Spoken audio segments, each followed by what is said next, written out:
ইউপিপিএলৰ কাৰণে এইবাৰ নিৰ্বাচনটো বহুত ভাল নিৰ্বাচন। আমি অকলে নিৰ্বাচন খেলা সিদ্ধান্ত যেতিয়া ঘোষণা কৰিছোঁ, বিটিআৰ অঞ্চলৰ ইউপিপিএলক ভাল পোৱা ৰাইজ শুভাকাংক্ষীসকল চবে উৎফুল্লিত হৈছে।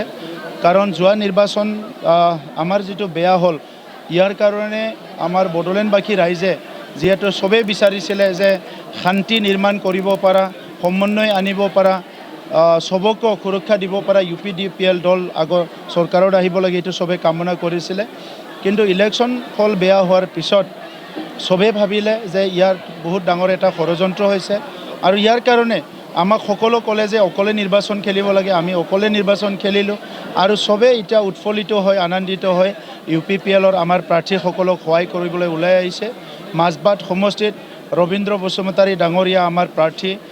ৰবীন্দ্ৰ বসুমতাৰী ডাঙৰীয়াক সকলো জাতি জনগোষ্ঠীয়ে আজি সঁহাৰি দিছে, সমৰ্থন দিছে। গতিকে আমাৰ 15টা সিটৰ ভিতৰত 10ৰ পৰা 12টা সিটত আমি এতিয়া ভালকৈ কণ্টেষ্ট কৰি আছোঁ আৰু জিকাৰ মেক্সিমাম সম্ভাৱনা আছে। বিজেপি আৰু বিপিএফ ইয়াত খেলিছে। য'ত বিজেপিৰ কেণ্ডিডেট আছে তাত বিজেপিৰ কেণ্ডিডেটৰ লগত, য'ত বিপিএফৰ কেণ্ডিডেট আছে বিপিএফৰ কেণ্ডিডেটৰ লগত কণ্টেষ্ট হ'ব।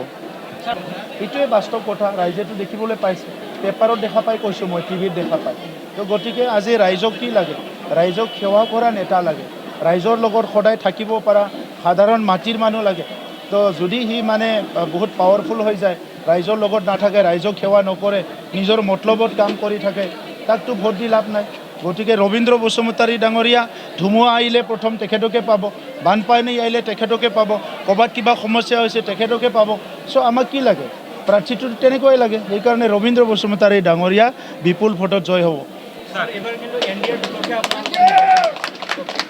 চাওক, আমি অকলে নিৰ্বাচন খেলিছোঁ। ইয়াত কাৰ আমাৰ বিপক্ষে থিয় হৈ এইটো আমাৰ মতলব নাই। আমাৰ কথা হৈছে বড়োলেণ্ডৰ 35 লাখ জনগণ, 26টা জনগোষ্ঠীৰ ওপৰত আমাৰ আস্থা আৰু বিশ্বাস আছে, কাৰণ আমি কাম কৰিছোঁ। সেইকাৰণে আমি অকলে নিৰ্বাচন খেলিবলৈ সাহস কৰিছোঁ। অসমৰ ইতিহাসক বোধে আমিয়ে প্ৰথম যে কাৰো লগত এলায়েন্স নোহোৱাকৈ আজি আমি নিৰ্বাচন খেলিছোঁ আৰু আমি ফুল কনফিডেন্সত আছোঁ যে 10ৰ পৰা 12খন আসন আমি পাম। স্থিতি বুলিতো একো নাই, প্ৰেমটো ভাঙি গ'ল, ডিভৰ্চ হৈ গ'ল, একো নাই। 4 তাৰিখে ৰিজাল্ট দিব। ৰিজাল্ট দিয়াৰ পিছত এইবাৰ ইউপিপিএলে কাকো ব্লাইণ্ড ছাপৰ্ট নিদিয়ে, কাৰো লগত ব্লাইণ্ডলি কাম নকৰে। বড়োলেণ্ড অঞ্চলৰ 26টা জনগোষ্ঠী, অসমৰ 146টা জনগোষ্ঠীৰ যে 70 বছৰে চলি থকা সমস্যাবিলাক সমাধান কৰাৰ কাৰণে আমি ৰাজনীতি কৰিছোঁ। গতিকে ইয়াৰ কাৰণে আমি কাম কৰিম। আপোনালোকে দেখিয়ে পাইছে না, কোনোবা এজনে কিবা একদম একো মিনিংলেছ কথা এটা ওলাই দিব, সিটোক লৈ হাঁহি তামচা কিবা কিবি কৰি গোটেই টাইম পাছ হৈ যাব। চ' এইবিলাকেই কথা। চ' মূল্যবোধৰ ৰাজনীতি হ'ব লাগিব। বিধানসভাখন জাতি জনগোষ্ঠীৰ কাৰণে ব্যৱহাৰ কৰিব লাগিব। ৰাস্তা দলং বনাইছে, উন্নয়ন কাম কৰিছে, ঠিকে আছে, কিন্তু জাতি জনগোষ্ঠীয়েতো জীয়াই থাকিব বিচাৰে নিজৰ পৰিচয় অস্তিত্ব লৈ। এই কামটো কিয় ইগন'ৰ কৰি চলিছে? কৰি আছে। হিংসা কৰা পাৰ্টীয়ে ইয়াত ইলেকশ্যন খেলিছে যেতিয়া হিংসাটো কৰিবই। আমিতো অহিংসা পাৰ্টী, শান্তিৰ পাৰ্টী। গতিকে হিংসা কৰি একো লাভ নাই। যিমান হিংসা কৰিব ৰাইজে ইমান বেয়া পাব।